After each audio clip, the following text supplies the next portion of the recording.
SIB మాజీ DSP Praneeth రావు petition పై ఇవాళ Telangana high court తీర్పు ఇవ్వనుంది.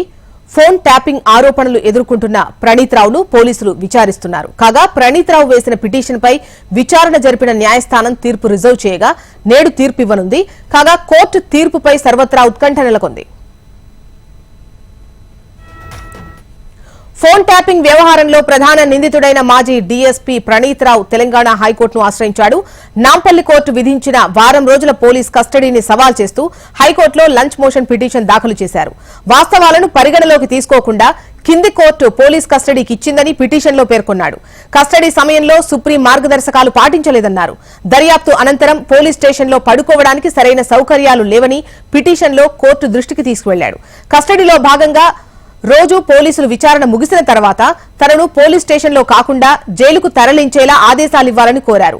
బంధువులు తన న్యాయవాదులను కలిసేందుకు కూడా పోలీసులు అనుమతి ఇవ్వట్లేదని ప్రణీత్ రావు పిటిషన్లో తెలిపాడు.